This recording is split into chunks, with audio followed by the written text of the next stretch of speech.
ناظرین اس حوالے سے ڈاکٹر شیریں مزاری نے اپنے انٹرویو میں کہا کہ Imran Khan T T P کے ساتھ بات چیت کر رہے تھے اور ہم نے ان کو جو پاکستان سے لوگ گئے ہوئے تھے افغانستان میں اور طالبان میں، ہم نے ان کو قائل کیا تھا کہ وہ پاکستان کے آئین اور قانون کو تسلیم کریں تو انہیں یہاں بسایا جا سکتا ہے، وہ واپس اپنے گھروں کو لوٹ سکتے ہیں۔ لیکن انہوں نے یہ کہا کہ ہم جب اس حوالے سے ایک کمیٹی بنائی گئی تھی، اس میں آرمی کے بھی لوگ تھے، وزارت خارجہ کے بھی لوگ تھے، اور اس میں ISI کے چیف اس وقت کے جنرل فیض بھی تھے، اور ڈاکٹر شیریں مزاری کہتی ہیں کہ میں بھی اس کمیٹی کی رکن تھی۔ تو جب ہم نے طالبان TTP کے لوگوں کو واپس پاکستان بلا کر آباد کرنے کی بات کی، تو سوات اور دیگر جو ہمارے قبائلی علاقے ہیں وہاں کے لوگوں نے اس پر اعتراض کیے، اور انہوں نے کہا کہ انہوں نے ہمارے بندے مارے ہوئے ہیں اور ہم یقینی طور پر اس کا بدلہ لیں گے، تو یہاں ایک اور خانہ جنگی شروع ہو جائے گی، لہٰذا ان کو یہاں سیٹل نہ کیا جائے۔ تو یہ مقامی لوگوں کی طرف سے رد عمل تھا، ان میں نمائندگان منتخب نمائندے بھی تھے، MP MNAs بھی قبائلی علاقوں کے تھے، جنہوں نے حکومت کو، اس وقت کی حکومت یعنی عمران خان حکومت کو یہ تجویز دی تھی کہ آپ TTP کے جو افغانستان میں چھپے ہوئے لوگ ہیں ان کو واپس پاکستان نہ لائیں، اس سے ان علاقوں کے لوگوں میں اشتعال پیدا ہوگا۔ ظاہر ہے یہ لوگ TTP کے متاثرین میں سے ہیں اور TTP نے ان لوگوں کے بندے مارے ہوئے ہیں، تو اس حوالے سے اگر یہ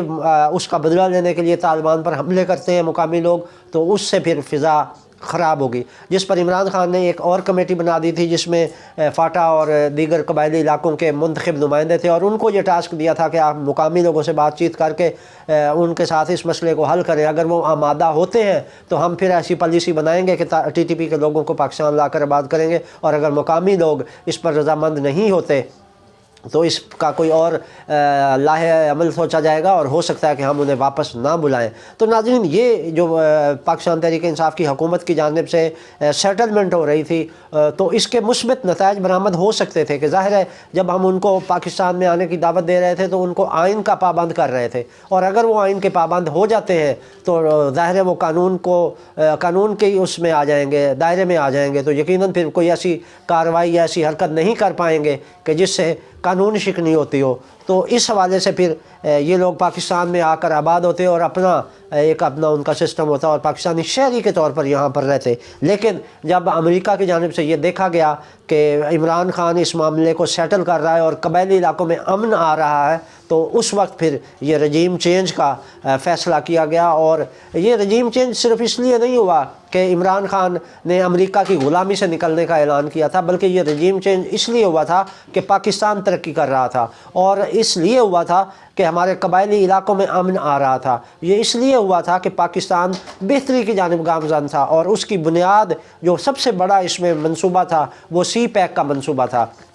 ناظرین امریکہ نے یہ طے کر لیا تھا کہ وہ CPEC کے منصوبے کو لپیٹ دے گا، اور اس کے لیے ہی یہ رجیم چینج کی گئی اور عمران خان کو اقتدار سے نکال دیا گیا کہ اگر عمران خان اقتدار میں رہتا ہے تو پاکستان کی حالت سدھر جائے گی، پاکستان بہتر اور مستحکم ہو جائے گا، اور مستحکم پاکستان انڈیا، اسرائیل اور امریکہ کے لیے کسی طور بھی مفید نہیں ہے۔ پاک چین تعلقات خراب کرنے کے ایجنڈے پر بھی اس وقت امریکہ کاربند ہے، اور آپ دیکھیے کہ اس حوالے سے کتنی عجیب بات ہے کہ ہم نے چین کے سعودی عرب کے ساتھ تعلقات مستحکم کروانے والے ہم ہیں، ہم ان کو دروازہ ہم نے کھول کے دیا، اور آج وہ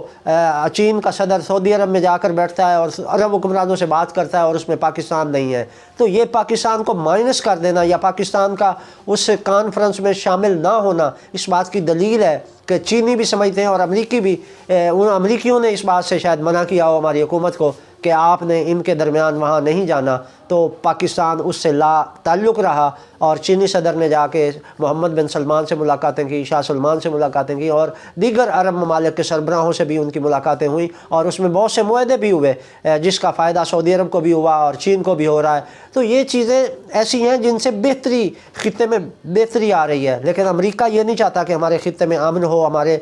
خطے میں خوشحالی آئے، ہمارا خطہ ترقی کرے۔ یہی وجہ ہے کہ کبھی وہ کسی کو مسلط کر دیتا ہے، کبھی ایسے حکمران لے آتا ہے جن کی ڈوریاں واشنگٹن اور پینٹاگون سے ہلتی ہیں، اور پھر وہ انہی کے ایجنڈے پر کام کرتے ہیں۔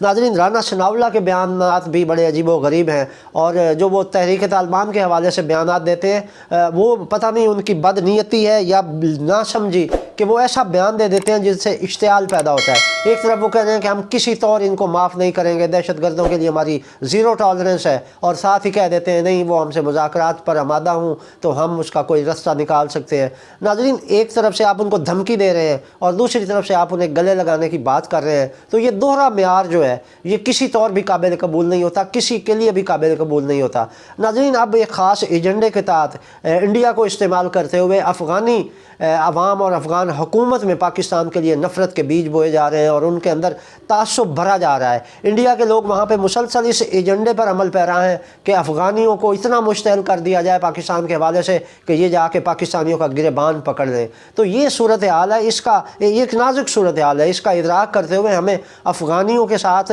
برادرانہ اور مستحکم تعلقات بنانے کی ضرورت ہے، ہمیں ان کو سمجھانے کی ضرورت ہے، وہ جو ان کے ذہن میں غلط فہمیاں ڈال دی گئی ہیں وہ دور کرنے کی ضرورت ہے۔ اگر ہم نے یہ غلط فہمیاں دور کر دی تو افغان ہمارے بازو ثابت ہو سکتے ہیں اور ہمارے لیے یہ خطے میں بہترین ایک راہداری ہے جس کے لیے ہم مغرب اور یورپ کی طرف جا سکتے ہیں، ہمارے عرب ملکوں کے ساتھ ہم اپنے تعلقات مستحکم کر سکتے ہیں۔ تو اس کے لیے افغانستان میں امن ہونا پاکستان کے لیے مفید ہے، لیکن یہ امریکہ نہیں چاہتا، اور وہ ایک سوشل میڈیا کے ذریعے بھی ایک منظم پلان کے تحت پاک افغان تعلقات خراب کرنے کے مشن پر عمل پیرا ہے۔ اور حالیہ دہشت گردی کی جو نئی لہر آئی ہے اس میں ٹی ٹی پی کا تو نام لیا جا رہا ہے، لیکن ہمارے ذرائع یہ کہہ رہے ہیں کہ اس میں داعش ملوث ہے اور داعش کے ارکان ہی ہیں جو پاکستان میں یہ دہشت گردی کر رہے ہیں، اور وہ منظم انداز میں امریکی ہدایات پر یہ دہشت